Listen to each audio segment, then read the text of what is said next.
Have you ever wondered if strength training can help you with your cricket? Well, the most famous case is Virat Kohli. Back in 2012, he had a pretty average IPL season. After that, he realised something needed to change if he wanted to succeed in all three formats of the game. From 2012, his lifestyle and training changed dramatically. He was no longer eating terribly, but also training hard. From 2015, he started training to become stronger and more powerful, and well, the results, they've spoken for themselves. Now, these benefits can be possible for anyone as long as you're willing to put in the work. In this video, I'll show you 8 simple steps on how to train to get stronger for cricket, so you can hit the ball harder, bowl faster and move sharper when it really matters. Let's get into it. Now, step 1 is nothing to do with the actual training, but it's the most important part, and that's finding the time. You won't get the results you want by missing sessions during the week. If you train for 4 sessions a week and you miss 1 session, that's 25% of your training missed for the week. Training sessions shouldn't be longer than an hour, so try and find that time to dedicate to your training. Whether it's early in the morning, at lunchtime, or late at night, just find the time to get the work in. Now, what you do on each day is important.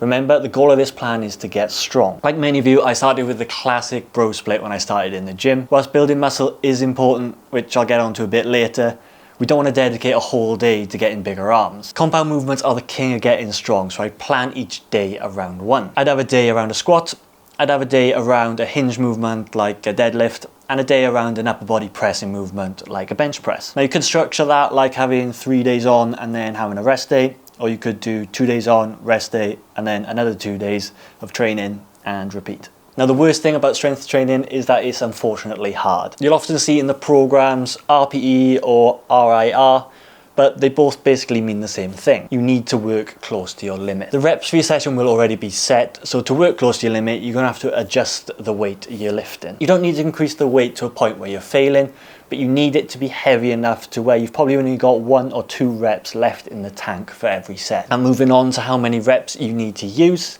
keep it low. Now, I wouldn't go more than 5 reps as you're going to start to get into your longer sets, which is more beneficial for building muscle mass rather than getting stronger. And you can go as low as 1 rep. Give it 3 to 5 sets in that rep range and you'll be good to go. And now, there's no point in doing the same thing every week. We want to see progress and the body needs to keep being challenged to force it to change. So how does that look? Say for week 1, you do a back squat for 5 sets of 3 reps at 100 kilos. Next week, you could do 1 set at 105 kilos for 3 reps. And then the next 4 sets of 3 reps at 100 kilos again. Again, you're doing 1 set there heavier than what you did last week. And that's progress. The other option would be to keep the weight the same as what you did last week, but do more reps for 1 set.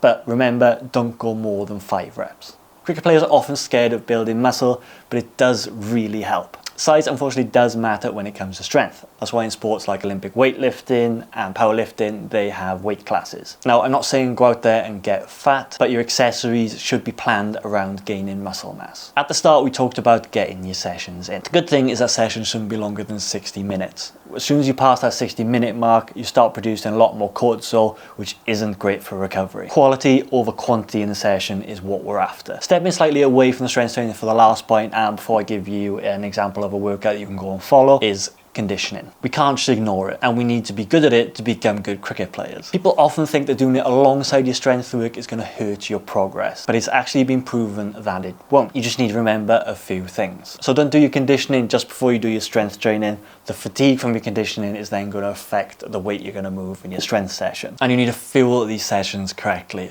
Carbs are going to be your friend when you're training, so make sure you get some in before every session to make sure you can hit each session with the correct intensity. To get started, use a session using everything I've talked about in this video that you can go ahead and go and follow. If you want more tips like this, then we have a free ebook that you can get in the link below for completely free. And if you click on this video, you'll get a full workout.